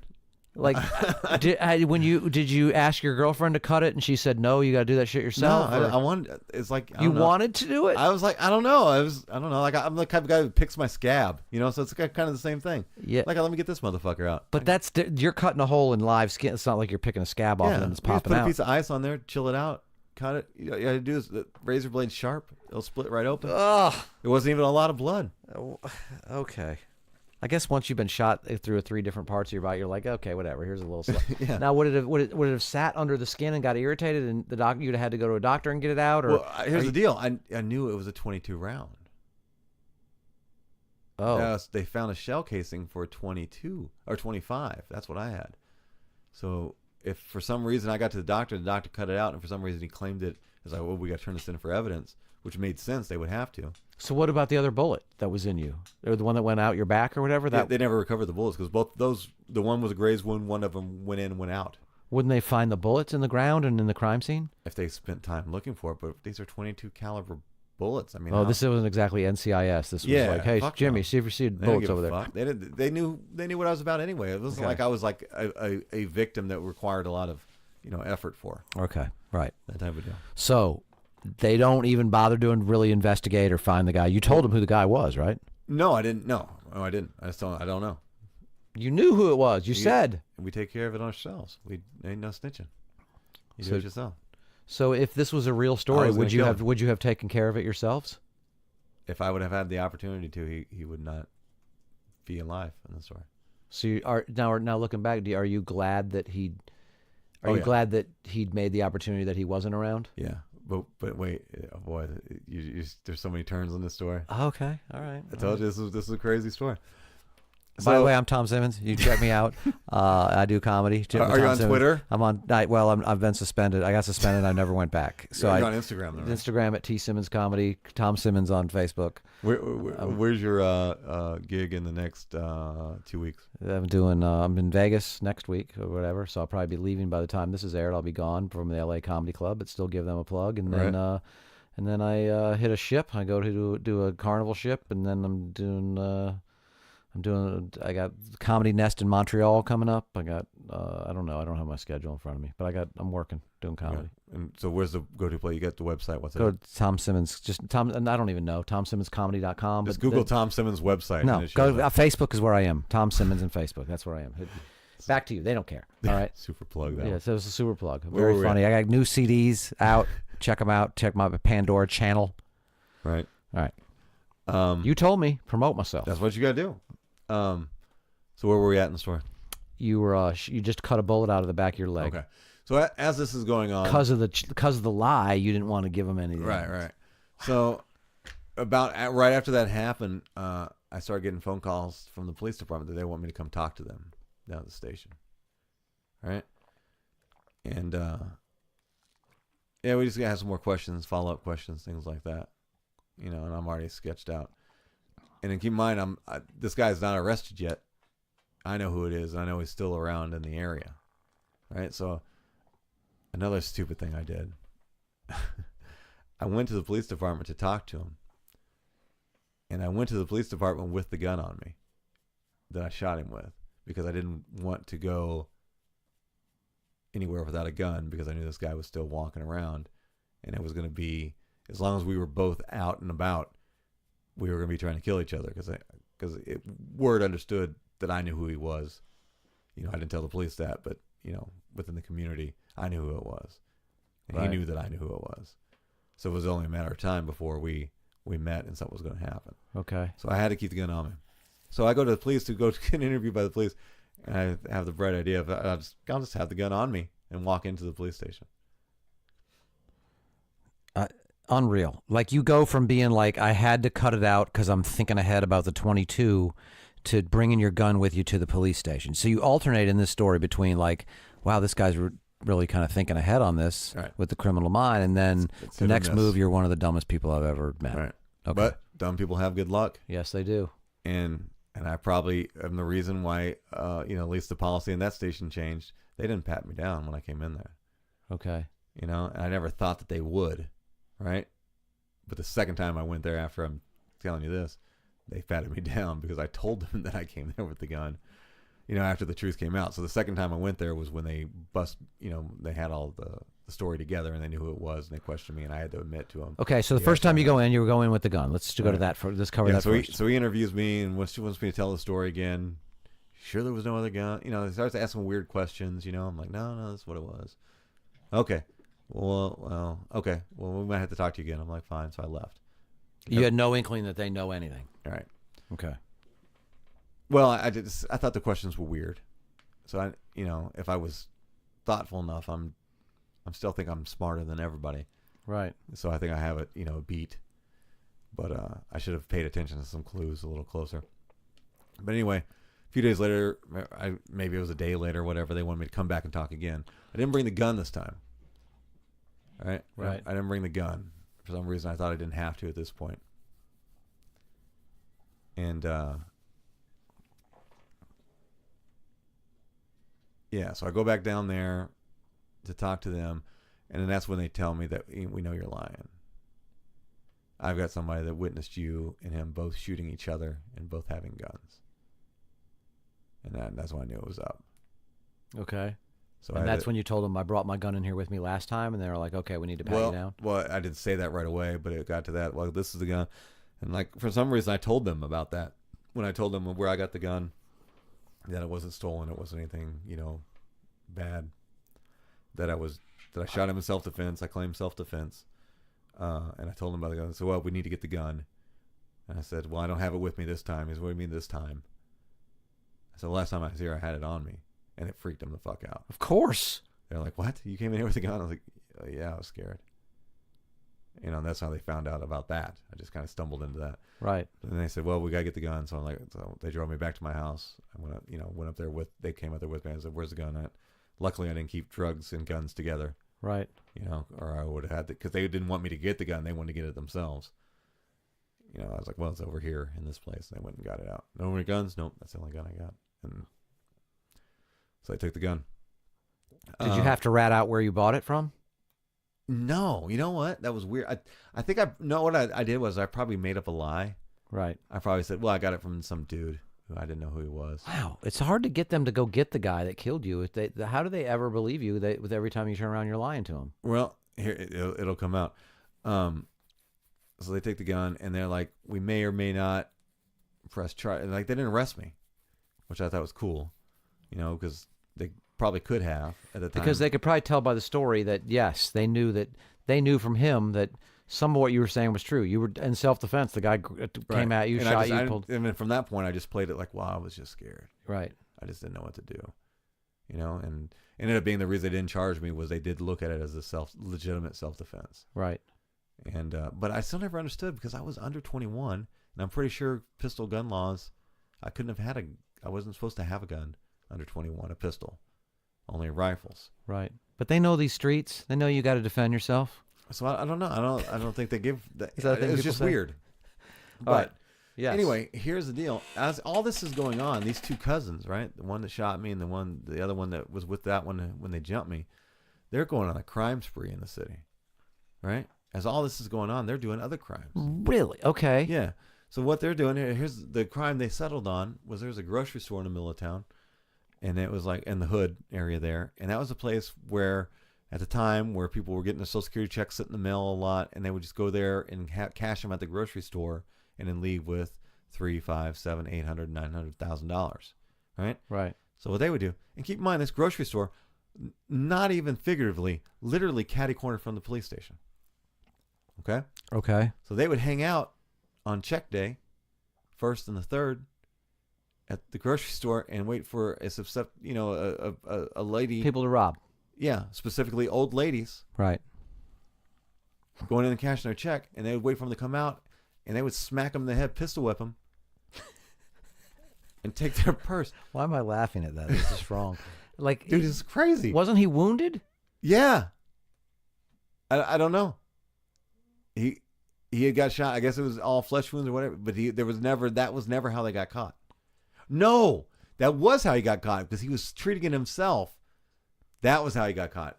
That was how he had to go to the hospital because the one on his hand was like an infected thing or something like that. Right. That's how he got caught. But I was already in jail by the time they caught him. What were you in jail for? The drug bust. I got arrested for drugs. We'll get to that. Anyway, so as they're going along, they're robbing. These fucking hitting old ladies in the head with pistols. Yeah. Taking their purses. That was their hustle. This is what they're doing, right? So they're becoming, within that community of crime, enemy number one. Whoever these guys are, right? And I don't know when or where they put it together that it was the same person or how it worked. Whatever. Doesn't matter. All right. Back to me. Again, still making poor decisions. A customer came to the house late at night. She wanted me to come with her back down to like a hood hotel, which is a few blocks down the street, to bring drugs to her and whoever she was in there fucking for whatever. So she got busted and then rolled on you and set Nope. you up? Earlier. Okay. Everything I predict is wrong. Yeah, man, it's crazy. Earlier that evening, her and the person she was with, it was a boyfriend or person she was fucking whatever, had domestic argument. We're yelling. Probably about drugs or whatever prior to her coming to get me. Whatever crackheads argue about. Right. But she had left somebody called the police, but she had left to come get me from my house or my apartment before the cops got there. Okay. So she's like, bring dope, got money, come on down here with me. I'm like, cool. So we walk down there, walk down the street. The hotel like faces, it doesn't face the street. It's like sideways. So I'm walking kind of from behind where it's at. I come right around the corner and almost literally walk into a police officer's chest as I turn around the corner of the hotel and see that there's 2 squad cars there and cops talking to the guy because there's whatever argument they had before she came and got me drew the police. Do you know why didn't you have the wherewithal to just keep walking? Because I freaked the fuck out. I thought she set me up. Oh. And I was like, oh, fuck. And I turned around and started running. And I wasn't fat then, but I still wasn't fast. Plus you had a gunshot wound. Yeah. So I ran from the police knowing I had dope on me. He's behind me. Cop I knew by name. Like we had almost like a friendly rapport with each other, chasing me. And I'm throwing dope down and he's watching me throw it down, because he's behind me. He finally catches me, which is, I didn't run not even 100 yards, I don't think, before I was out of breath. He caught me. And I did that. Then I was like, why did you run? Because I thought you were here to bust me. Right. I said, no, we were here for this. And you just I had to chase you, because he was being friendly with me. Because we have that kind of, rapport. But he saw me sell the dope. So I got arrested for drug possession. Right. At that time. And that's how I got arrested. So you're in jail. Go to county jail. Not a significant amount. And I had no priors. So what I pled was, I didn't say, because it's one thing to be in possession, it's another thing to be in possession with intent to distribute. It's a right bigger charge. I knew that, so I needed to tell them that I was using that dope for something other than selling it, right? But ego prevented me from saying that you smoked it. That I smoked it, which would have been the most logical and easy thing to say. Like, I just bought this for my own personal use, right? But what I said was, I bought it to exchange for sex from crackhead prostitutes. Okay. Because I thought that sounded better. Right. I'm such a fucking idiot, man. I'm such a fucking idiot, dude. Like that, I gave a fuck about the percent. Like, no, sir. I'm not a crackhead. I am just a purveyor of fine crackhead vagina. I trade or crack. Not purveyor. I'm a consumer of fine crackhead vagina. So what did they say when you said that? It was believable. It wasn't out of context. Okay. What's more believable? A white dude buying crack to exchange with a black crack hoe, or a white dude who sells crack? But they know you. They already know you're a crack dealer. Well, they can only go by what they can prove. Okay, that's true. So all right, so that works. Yeah, so that works. So that's that. So now I'm in jail, waiting to go through court. It's a long process. They didn't like me. They gave me a huge bond. It was like the maxed out bond I could have. I couldn't afford to do. I didn't have that much money. So really, they kept you safe. Now, they'd already taken your gun and your self-defense away. So really, they just kept you safe from this guy. And my whole time in there, the whole process to go in and out the court system, it was 9 months. 9 months. So 9 months I'm in county jail. So that's when you got the neck tattoo and while you were in prison. Way older. Okay. I never went to prison. I just got probation. So okay. So, but as I'm in jail, got my jail cell, right? And 2 people to a cell, and then when there's not somebody in your cell remains open because they can only have 2 people in there. It's like a buddy system. Right. Make sure one person doesn't kill themselves, whatever their reasons are. Well, I didn't have a cellmate for a while. My cellmate got transferred or whatever, and this happened on the same day that they got arrested. The guy that shot me. So you end up in the cell with him. I almost get put in the same cell with him. They get there, and like it's in the way the county jail was set up in time. There was like a bubble in the middle of 2 bays or 3 bays. There was like a big open bay area where there's just a bunch of bunk beds. That's for low level crimes, and then there was a north and south block, and those were for felony charges. I was on the south block, north block over there. But anyway, like when somebody came in, we could always hear it. We'd look out our little area, and we could see into the common area, and I see this guy walk in. I'm like, that's the dude that shot me right there. And I've got an open cell on my thing. So I'm gonna get this guy. That's my. I'm gonna fucking beat the shit out of this dude. When he comes in, I don't give a fuck. Whatever happens to me, I'll get put in the hole or whatever. I'm gonna attack this guy. So I'm waiting there on the edge of the block. I'm literally, because what they do is like they get issued their uniform, they get a blanket, they get a pillow. Yeah, just like in the movies, they walk in there with their soap on top of it. And then there's no guard. There's this guy in a bubble directing them via microphone. Go into this block here. Go into that block there. And then he said it. Go to South Block. Whatever my cell, whatever it was. I can't remember how it was. 1B or some shit. I'm like, oh fuck, they're gonna put him in my cell. So I'm just waiting. I'm waiting for him to get there. He's walking around, blankets and things in hand. He comes around the corner and he fucking makes eye contact with me standing right there and freaks the fuck out. And he runs. And he drops his blankets and runs back to the thing. Runs to the bubble and taps on it. Like, you can't put me in there. And they told what it was. So now he's like, I shot this guy. He just couldn't be in there. He felt threatened or whatever. I didn't know. Because they ended up dropping the charges on him or you on him for shooting me to get him to cop to the shit that they were doing, robbing those old ladies. Oh, okay. The crime done against me by him was the negotiating tool. So if you we'll drop that, which saved them armed criminal action, which was 5 years, assault with a deadly weapon, which was however many years that was. They got all that shit kicked out of court. And then just had to deal with the charges of the robberies, because they didn't give a fuck about me anyway. I'm not a political liability. Yeah, but you're the bigger charge. You're the bigger. He's in jail longer. No, it's the same thing. It's armed criminal action, okay. Assaulting somebody with a pistol whipping somebody. It's the same kind of charge with a robbery, but that's more politically advantageous, right? Because it's old ladies. Okay, you know what I'm saying? But they're still going to get less time because there's they could you can get charges run concurrent, or what they call run in one consecutive, where you have to do, if you got a 7-year charge, multiple 7-year charges, you can do 7 on top of 7 on top of 7. How far did you chase him? Did you even go one step after him, or did you? No, because there was a gate, but he saw me through the gate. Okay. He knew that when they popped that door, I was clear that I was letting it be known I was going to attack him. What do you mean you were letting it be known? I mean, I'm standing right there looking at him like, okay, come on in, we're going to do this. Okay. Just so you know, this shit's going down right now. There's you're not going to get comfortable and make your bed, motherfucker. We're going to fight right now. I'm so disappointed that you didn't get the chance to but dish out justice. No, the story continues. So when you're in jail, then they have rec time where you can go outside and play basketball, shit like that, in like the little open courtyard. And why would they?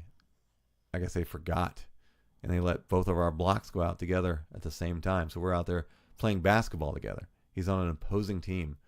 And we're just trying to fucking destroy each other as we're playing basketball. Guards walking around on the fucking pillars with shotguns, watching us, and we're just fucking throwing elbows and playing the most vicious game of street basketball you've ever seen in your life. Just elbows and knees and everything we can, punching the shit out of each other. Right? Were you still scoring? Were you still dropping in something? I wasn't trying to score a point. Really? I was trying to fucking break every bone I could. Well, you got to break every bone in his body and drop 20 on him. I could care less. You know what I mean? You got to It was the closest thing to a fight that we could do, and and everybody's like playing along with it. The game's not even real at that point. It's like we're just going through the motions, and like from a distance, this looks like a healthy, strong game of basketball. Right. But everybody knows what's going on, And they're just kind of going through the motions. No, I don't know. I've never heard of the fake play basketball fight. That's what it was like, a pay-per-view match at that time. I know. I'm still saying you gotta take him to the hole. You gotta take him to the hole a couple times and kick his ass. Oh man, I was nothing on that. You don't want to get drop a couple hook shots over the top, or I wanted blood, man. Do it like a turnaround Jay in his face and then headbutt to the nostril or something. No. So did you win the? There was fight? a winner. I mean, but we both left battered and bruised because it's weird. I mean, it was just like we knew what we were doing. We knew that this is, and we just did it. We're going through the motions of playing this basketball. It's all a facade game, as we're just really just two guys within the mix of 4 or 5 guys who were playing. They were just attacking each other at every chance they could get with elbows and knees and things like that. Was everybody doing it, or was it just you guys? No, just us. It was. Okay. That's what I'm saying. That was why it was kind of surreal, because it was like they knew what was going on.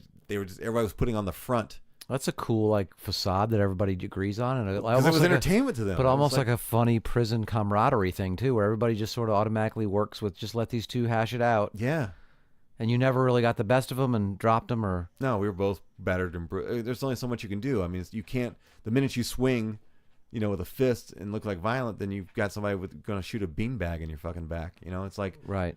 You gotta play it to what it was. I mean, rec was only 30 minutes. It was by the time we got the game going and everything. Right. You didn't have time to foul out. Yeah, it wasn't like a deal like that. But that was really the last interaction that I have with him, and then the stuff I found out about the settlement of his court case and what got dismissed. I found that all out after the fact. So just after that sort of basketball one-on-one action, you never really saw each other saw again. Him again in my life. He went off. He got sentenced and went off to prison. I got out on probation for my drug charges. And then you turn your life around, and you don't have it with him. Immediately, I didn't. I went back selling crack a couple times. You're here now. What I'm saying.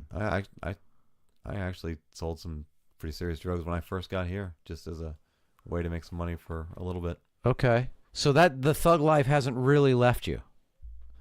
It's still in you somewhere. A lot of things I still do today would be considered on the spectrum of criminal. I don't know what thug life is. Yeah.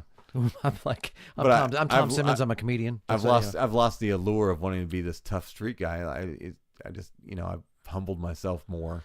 Has that been a slow process, or did you sort of have like a snap out of it moment? The shooting thing was pretty legit, as far as and I got to do a joke about that.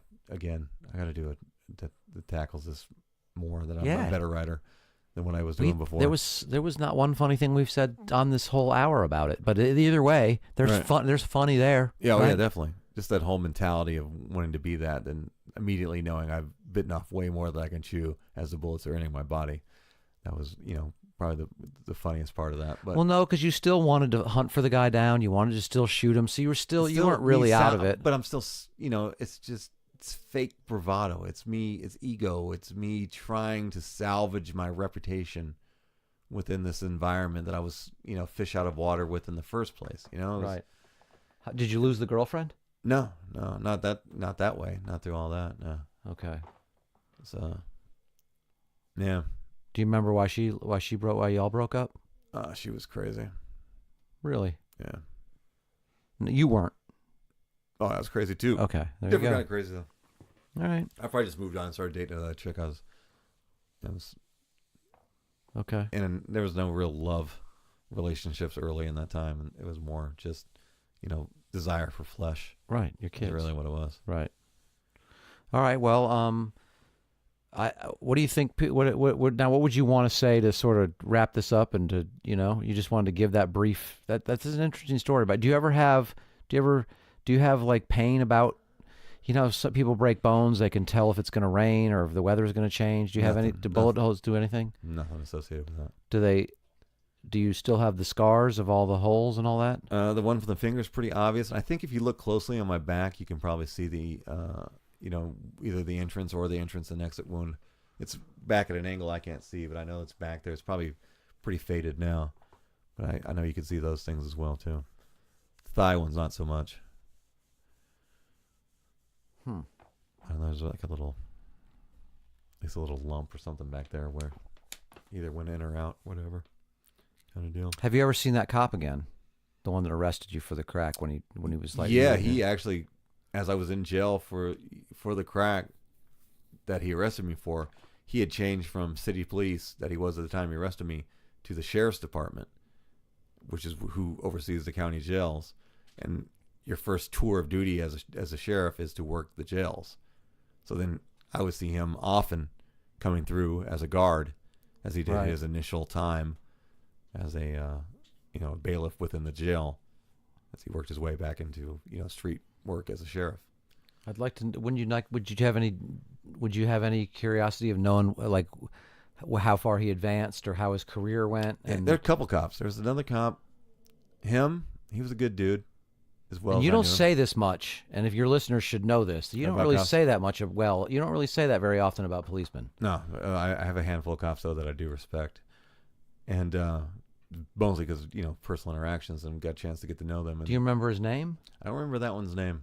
So there's no way that you could ever reach out to him and say that, I would dude, reckon if I you saw did his- me a solid, and you were a good, you're just a good cop, and you. I think we had that conversation when I was in jail. I think we said something along those lines, and maybe that is as profound as well. Thanks for not shooting me in the back or nothing. It was Right. whatever it was. I would recognize him again if I saw his picture. I could probably figure out who he was. There was another cop. I think we should do that more often. We should tell people that they do a good job, or what they change, if they make us happy in a day or change our moods at all. We should let people know that. You know what I'm saying? Because I don't know. I mean, that's even if what you do is a comedian, or what you do is a waiter, or whatever it is. Like somebody tells you, "Oh, you're good at this." You know what I mean? That feels good. You Right. know? Like I had crack customers tell me all the time, "You're really good at this. You're really good." Would you Good have crack ever? dealer. Would you ever have anybody be like, "Dude, you're my favorite crack dealer"? You know what I'm saying? No, Every time I come over here, that'd be you're hilarious, open. though. You know what I'm saying? You have great customer service. They ring the little bell on your Yes. door as you leave to signify that they had a good time at your facility. Like, I wonder how somebody decides they're getting their crack from you as opposed to the guy one block over. I don't know. I think it depends on degree of addiction. Sometimes then it's just a beeline to the first piece of crack is really, Right. the deciding factor. But I'm sure there's some people who are more in control. I used to deal with a white dude a lot. He was an old biker, and he went by Spider. He was pretty fond of me. He'd always wanted me to come over and, give him some crack.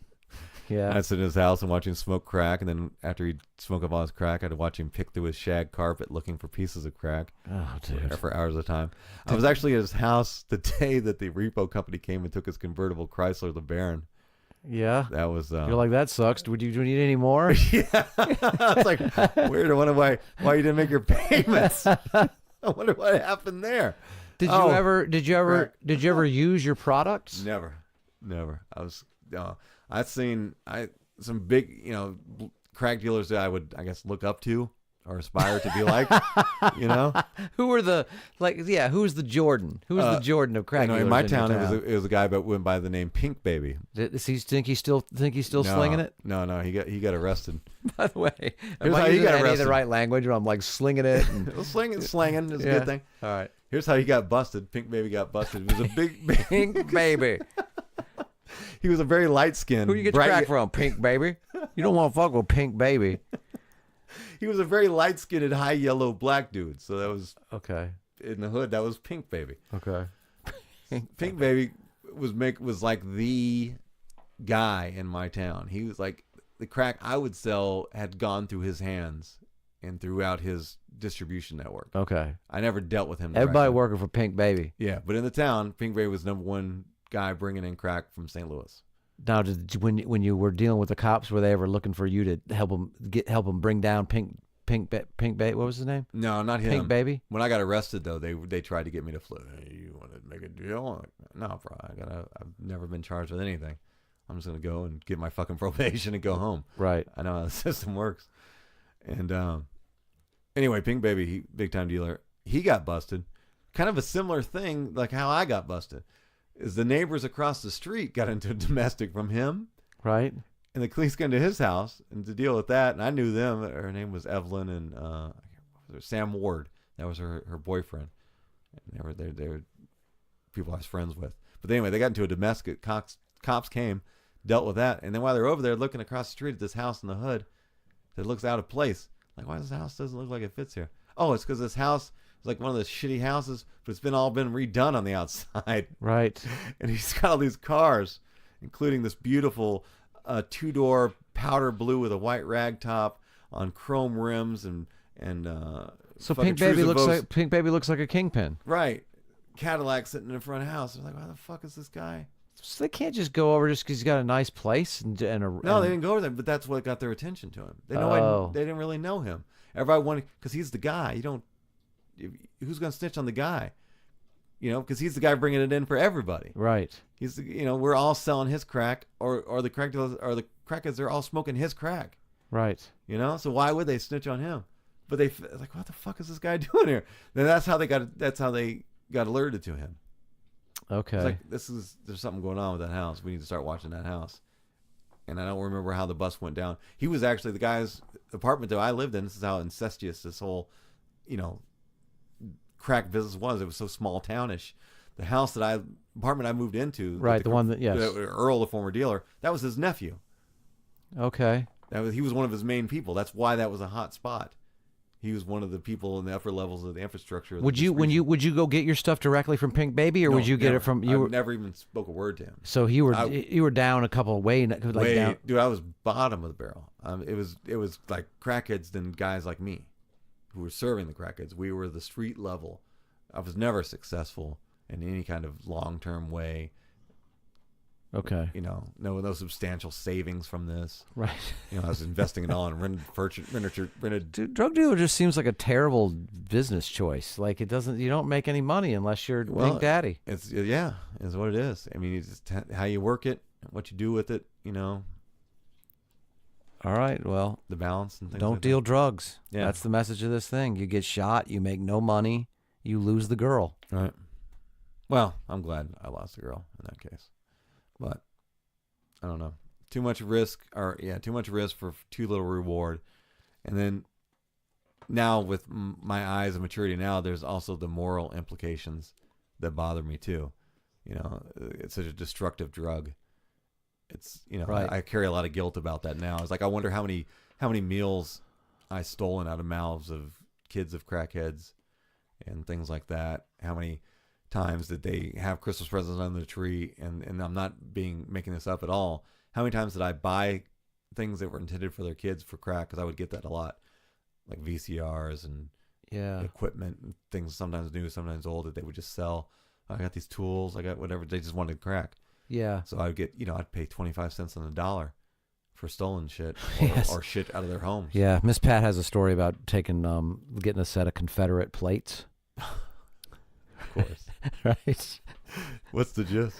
It's like she had like a whole plate, a whole setting that when she was dealing like crack. dinner plates, like dinner fancy. plates. Yes. Oh, I thought like collector car plates. I was like, that's still kind of cool. No, like serving at Thanksgiving dinner plates. Like a whole set she had from a crack dealer or a crackhead that she took in exchange for some crack. Right.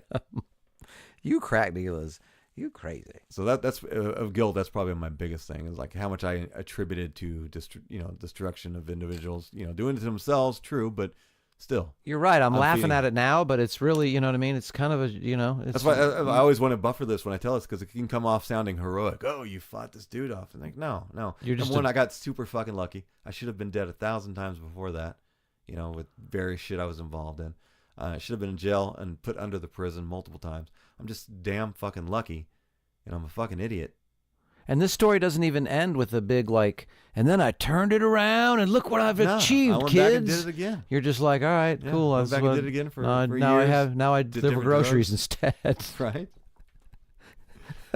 slang jokes now. Slang some jokes, hardcore jokes. Okay. Yeah, so that's what I do. So then you flip that, right? Like you start to look at crowds, and you can maybe look at the industry as frame it, if you have to, around the drug dealing network, right? Like you said, you're slinging jokes. You're getting these jokes. You're getting customers for your jokes. You got the everybody needs this drug. You know what I'm saying? So it's about working that con and working that same thing on sort of the industry at whole to sort of keep getting the next thing, Yeah. making the deal with this guy, blah blah blah. There's very few things I do in life from this point on that some kind of lesson or experience or generated filter from that time and that lifestyle doesn't help me in some kind of way. So there's some positives I took from it. There's some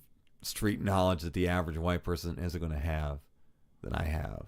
That you did. I didn't hear a lot of knowledge that you were gaining from all that. It's more reflective now and going back and learning what not to do wrong. It's like, here's a list of shit you don't want to do. Don't do this. That's a good start. It's not like, oh, this is what is to my success. This is the roadmap of my accidental not death. Yes. Is really what it is. I feel like this was Taxi Cab's confessions, and you told me like too much information, like that.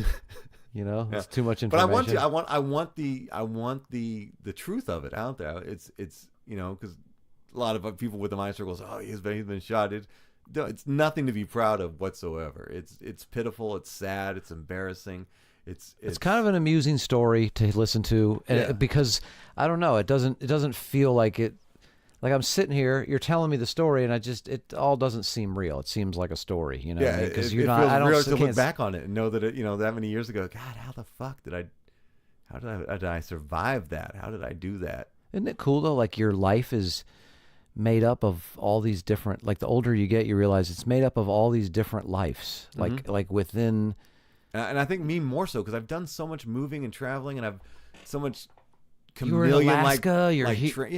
I've done so many reinventions of myself, putting into where it was working in the music career, working in drug dealing, working in stand-up comedy, dramatic changes to your life, right? And I've gone through these different versions of myself, and I think I've done that on average probably more than most people.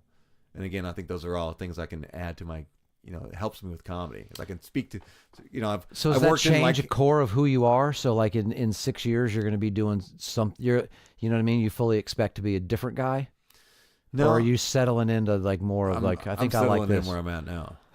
I think I'm at that age now. It just took me long enough to, to like, okay, let's not do things that are going to get you killed. Let's not do that. Let's just do something that you enjoy. Whatever. And then discovering comedy, that was game changing to me. So right. That's why I'm here now. But do you get that same anxiety or fear ever on stage? Like is this joke going to work as compared to like, am I going to get home without getting shot? That's more terrifying, really. I think of, times I've been fear there, and the most real tangible fear I have is failure at comedy. Right. That's the only thing that very few things scare me. What can you come up with quicker? A joke off the top of your head in a crucial situation, or a lie to a cop? Which one works more frequently? Boy, I was. It's probably pretty close to the same. Yeah. Do you think you could still pull off I'm probably better at the cop just because I know the things to say and not to say. And it's been in more critical situations where, worst is going to happen is I'm not going to get a laugh. Whereas the worst that's going to happen is maybe get searched and, get caught with something I shouldn't be having on me or something like that. Right. That kind of deal. All right. Well, I'm glad I got to learn that story. That was fun. Yeah. That was fun. So, I got to close the show up. You got to close it. Yeah. Okay. I don't know how you end a podcast. I do the outro, so you can just, if you have a final question or thought, go for it. Here's my final question. If you were to wrap up this podcast, how would you do it? Would you and could you do it as the old crack dealing wannabe black kid, sort of mentality, or okay, that'd be great. Let's close it out with him. Yo, son, that's the story of my drug dealing days. I lived to tell it. I fought the battle, son. I was in the hood. All right. I did. You dig? You dig? You feel me? I dig. Yeah, son. So I did that. I lived that. I lived that life. Yeah. And now I'm out. That's it. That's the spread love. Spread love, not lead. Thank you for tuning in. Cool. All right, that was kind of fun. Well, what do you think, guys? Do you know a little bit more about your regular, faithful host, Joey Vincent now? Do you know a little bit more about me? Do you still like me? Do you like me more? Do you like me less? I don't know. I'm being honest. I'm telling you what it is. A lot about comedy is, a lot about what I try to do on this podcast. And that's just being filterless, being true, and being real. And not all of my history is glamorous. Not at all. Most of my history is not glamorous. But whatever. That is a true telling of a time of my life where I was a complete fucking idiot and contributed horrible to society by selling crack cocaine. And I got shot. So that's a resume builder, if there ever was one. I can't believe I'm not mainstream and successful yet, but whatever. So yeah, you know more about me. If I think of other topics that are going to be interesting episodes, I'll do the same thing. Bring in a guest host, have them interview me, kind of swing it around a little bit. So I hope you enjoyed that. If you guys want to send me a message, let me know what you thought about that. I would definitely love to hear your thoughts, good and bad. Good and bad. I mean, feel free to tell them, be honest. Don't pull any punches. So yeah, that's that episode. Don't know what's coming next. No clue. But it'll be something. I mean, we're definitely gonna have some kind of episode. Oftentimes it's just last minute with me trying to get things done and in time for another episode to go up. But whatevs. All right. I love you guys. Take care of yourselves. Love each other. You're good human beings. You just need to act like it. I'm just talking to everybody in general, myself included, when I say something like that. Humans were good. Inherently, we're good people, right? In totality. But individually, we can be fucking idiots sometimes.